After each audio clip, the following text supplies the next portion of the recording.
Seeing you again at noon Eastern, but right now it is time for AM Joy with my friend Joy Reid. Are you just a phenomenon? Is it possible for everybody to be what you've become?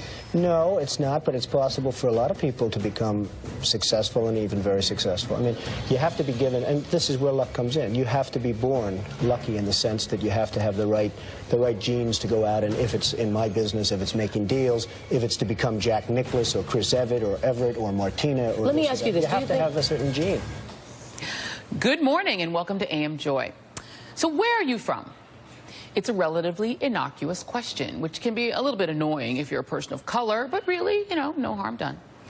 But in Trump's America, it has become really, really loaded. Here's how Trump might answer it. Donald Trump's mother, Mary Ann McLeod, was Scottish. Trump has said in the past that he feels Scottish. His grandfather, Friedrich Drumpf, was from Germany. His father, Fred Trump, reportedly anglicized the name to Trump in the 1940s and concealed the family's origins, claiming they were Swedish, because Fred, a real estate developer in Queens, New York, recognized that being German in the midst of World War II was bad for business. Fred Trump was also arrested at a Klan rally in New York in 1927. And he and his son Donald settled a complaint by Nixon's Justice Department in the 1970s for discriminating against black would-be tenants in their apartment buildings in Queens by putting C for colored on the applications. That is the story of the Trumps. But when Donald Trump talks about what he thinks America should look like going forward, what he apparently wants to see is more Friedrich Drumpfs and more Mary Ann McLeods and fewer people like my mother and father, who immigrated to the U.S. in the 1960s from British Guyana and the then newly independent Democratic Republic of Congo, respectively. Places that, according to Donald Trump, are, quote, shithole countries, as apparently are Haiti, El Salvador, Honduras, and every country on the African continent. According to Senator Dick Durbin, and first reported in the Washington Post, the president's assessment of much of the planet where the majority of people are not white came during an Oval Office meeting with members of Congress to hash out immigration policy that could impact 11 million undocumented immigrants living and working in the United States and the untold numbers who want to migrate to the U.S., as well as a DACA fix that will decide the fate of 800,000 young immigrants who could face deportation in March if Congress does not reach a deal. And joining me now is Pastor Mark Burns, co-founder and CEO of the Now television network and a member of the Donald Trump Evangelical Council. And Pastor Burns, first of all, good morning to you. Thank you for being here. Morning. So what is your reaction to Donald Trump calling the entire African continent, all 54 countries, and significant portions of the Caribbean, including Haiti, shithole countries? Pardon my language, and as I know you're a pastor. Well, if, and this is allegedly, he said, and let's just be clear, this is an alleged, because there are two other members of Republican members that were in there, and they denied that the president stated. They didn't. They denied, or they said that it didn't come down the way that it has been portrayed. The president made it very clear. One second before you go any further. The two senators you're talking about are Tom Cotton and David Perdue of Arkansas and Georgia, respectively. They did not deny that the president said it. They said they could not recall what the president said. And in fact, no one has denied it. And this is cut 6 from my producers. The White House issued a statement following what happened, and they too did not deny it. Their response to whether or not the president said what he is alleged by Dick Durbin to have said was, certain Washington politicians choose to fight for foreign countries, but President Trump will always fight for the American people. So no one has denied what he said. Well, let's just be clear. Obviously, if because no, again, we still don't have proof. No one's denied he said it. We don't have proof. Lindsey Joy, Graham also proof. Said he said Joy, it. We don't have proof. Lindsey Joy, Graham, we don't have proof. Excuse me, were you in the room? Because the people in the room said that he said it. Were you in the room? I don't have to be, because people in the room said he said it. There were people in the room also said that he did not say it. No, there was no one in the room. And I also have it on high authority from the White House that he did not say it. Really? High So authority were you in the room? No. So were you in the room? The bottom line is, so can you say it for a fact, Joy, that he said it? Yes, I can. Lindsey Graham. No, you cannot. You're taking other people's words for it. And you're taking other people's words. As opposed to your highly placed sources in the White House. So I'm saying allegedly. That's all I'm saying. Lindsey Graham, excuse me. Lindsey Graham, who also confirmed to Tim Scott, his fellow South Carolina senator, that Donald Trump said it, said following comments by the president, which he acknowledges he said, I said my piece directly to him yesterday. The president and all those attending the meeting know what I said and how I feel. I've always believed that America is an idea not defined by its people and its ideas. So Lindsey Graham, who is one of the most servile supporters of Donald Trump, also says he said it. So let's move on from that. I think it's cowardly. Let's move on from that. Let's move on from that. If he said it, they should come out and say he said it. What is your response? I agree with that. They absolutely are cowardly for not saying it to cameras, as Dick Durbin did. Now let's get to the substance of it. What are your thoughts on the President of the United States referring to the 54 countries on the African continent, Haiti, and other countries as shithole countries? Your response to that? Well, first of all, you know, it would be preposterous if it was said. I mean, I would disagree wholeheartedly to even call these countries, Nigeria, African countries, plenty of countries that are not S-hole countries. I mean, so I would completely disagree, disavow any type of a language that is spoken. That's not how I would speak, and I wouldn't want to be connected to people who would talk like that. But let's just get to the real heart of the matter. But you are connected to the president because you're on his evangelical council. His words and not his deeds. The fact is, there are many of those countries like Haiti who are in destitute. They're in the worst situations because of governments that are not taking care of their own people. Now, we're talking about people leaving their own country and coming to America, when in reality, President Trump clearly ran on a Make America Great Again policy, which is why he won. Americans want people, if they do come to America, to offer something that's going to be better for America, not simply send people who, because of their weak, broken governments, dishonorable in a lot of ways, governments in some of these countries who are not taking care of their own people. The Bible says in 1 Timothy chapter 5, verse number 8, that a person is worse than an infidel when they refuse to take care of their own people, of their own kind. And so I just believe President Trump was simply saying, it is clear that we loved our neighbor. People say, well, Pastor, what about loved our neighbor? Well, of course, we loved our neighbor, which is why we love them a lot. We send hundreds of millions of dollars of aid to many of these countries. And these corrupt governments and corrupt leaders are taking advantage of the people that are there. Even the Clintons, who allegedly stole millions and millions of dollars.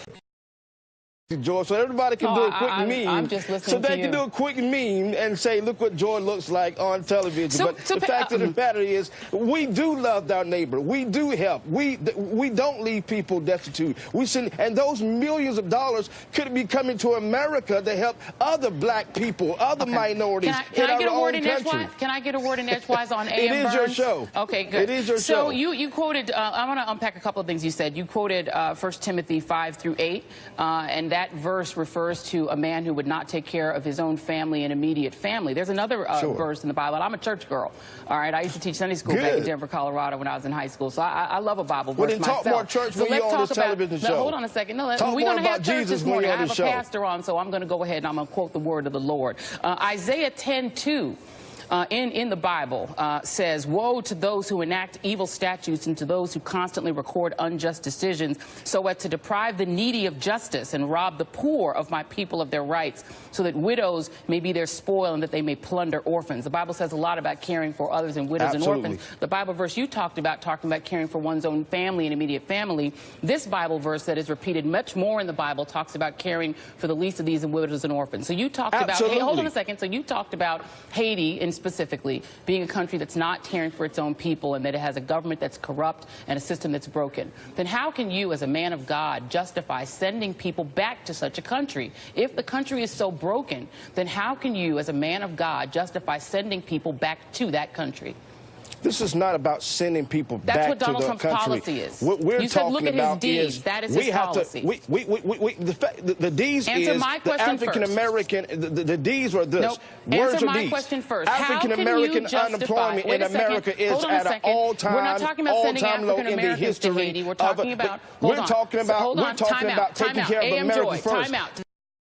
Time out, because I'm going to get an answer to my question before you do another soliloquy. I understand I let you talk for quite a long time. This is the United States of America. How do you justify, sir? You're the one who said that this is about Trump's deeds. Trump's deed is to revoke TPS and send Haitians back to Haiti, a country you said is ill-equipped to take care of its own people. How do you justify it is not the responsibility of the United States of America to be the United States of the global world. This is the United States of America. American. You, Joy, I So what am you're saying, American. okay, so the what you're president of saying- the United States' job, his vow and oath was to protect and to defend the Constitution of the United States and the citizens of the United States. Now, we are not leaving those people to die. We are sending aid. them to. You're sending them to die. But And we're let me ask you sending this millions question. of dollars. Do you believe, let me hold say, on a second, what let me is ask you a the question. Hold on, Do no, you no, you don't have to ask me believe, questions do because you when I'm on believe that AM Burns, you can ask whatever you want. the millions of dollars that we send to sure. Haiti Your and party those other wants to countries, cut the aid as couldn't well. we, Your party doesn't believe in foreign aid. wouldn't that So money let's do talk- good here in America? Hold Wouldn't on a that money do second. good for other African Americans? Let's What talk about- about the hold on a black second, hold on a mothers. second, hold on a Let's talk second. about the black fathers. Yeah. Let's talk Do about you the believe, black okay, then I single think you are moms now in America. Are you then advocating for universal health care to make sure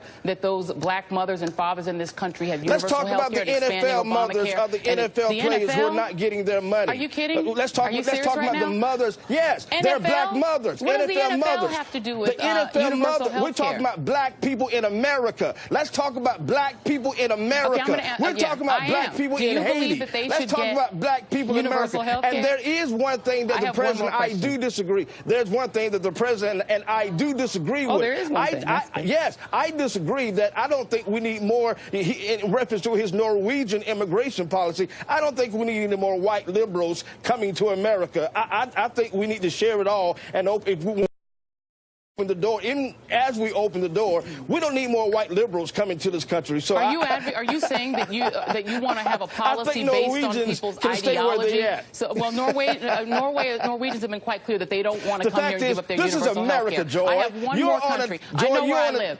Joy, One this last is country. America. I'm going to ask you one more question and And attempt to there are get an black answer people to in it. America You know that what? are I'm one of suffering. them, so I happen to know that there are And so plenty of am black I. people So here. am I. So what And so am I. is And they're what is- suffering, no, Joy. okay, what So we're is- talking about Haiti. What is the role? President one Trump. more I'm going to give you one more chance to answer my question, and then we're going to be done Okay. here because you're actually Okay. wasting my time when you talk over me Joy, and you're don't wasting answer my my time question. when you're not talking. Oh, when you're well, not then if talking I'm about wasting your Americans. time, then goodbye. Thank you very much for being on Thank the you, show. Joy. Pastor Bye-bye. Mark Burns. Let's bring in our panel. Joining me now is Maria Hinojosa, host of NPR's Latino USA, Tara Dowdell of the Tara Dowdell Group, Republican strategist Evan Siegfried and Noel Nickpour, Karine Jean-Pierre of MoveOn.org, and Maria Teresa Kumar of Voto Latino. Thank you all for being here. I'm just going to throw it out to the panel. I don't know that I got an answer to my question as to whether or not the U.S. role in the world is served by sending people specifically from Haiti back to a country that Pastor Burns says is substandard, ill-equipped, and cannot take care of its own people. Karine Jean-Pierre, you're of Haitian background. Can you make sense of that? I can't make sense of anything what he just said, and it's shocking to me that he's a pastor because it's very troubling, the words that he used and the comments that he made. Let's be very clear. I think he and Donald Trump need to go through a history lesson of this country, of the United States, and also countries like Haiti, especially if you're talking about Haiti in the way that he's talking about Haiti. Look, Haiti had a successful independence back in 1804. Their independence led to encourage encourage the freedom movement for South America. And another thing that he needs to understand, the pastor and needs to understand, is that Haiti has been exploited and governed by the United States in the past. And so it's incredibly troubling when you have people who call themselves a pastor, a person who is in the White House, who really doesn't have any type of understanding of history at all. And also Haiti has contributed so much to this country. But I want to also go back to the top when you guys were talking about racism and if the Donald Trump said those things or not with the pastor. Look, if it walks like a duck, if it walks like a racist, talks like a racist, acts like a racist, it is a racist. And we have a racist president in the White House who really pushes his racism like a peacock. And it's very clear how he feels about immigration. He basically wants to put a sign on the Statue of Liberty and say whites only, and no one else need to apply. And so it is incredibly troubling, and and I really throw this to the Republicans out there on the Hill. What are you going to do? Are you really going to continue to embrace all this racism policies that the president puts forth? Are you really? Is that what you're going to do? And you know, it's incredibly troubling. And next week is going to be a really important week because we have the CR coming forth, and Democrats and Republicans need to make sure that the DREAM Act is included in the CR. Yeah, absolutely. And you know, Pastor Mark Burns, who apparently does not believe in taking care, in my brother's keeper and being thy brother's keeper, said that we need to have witnesses in the room to tell us what happened. And no, I was not in the room. So let me play somebody who was. Senator Dick Durbin of Illinois, who's the only person so far who's had the guts to come out and say to camera what happened in that room. And no one yet has called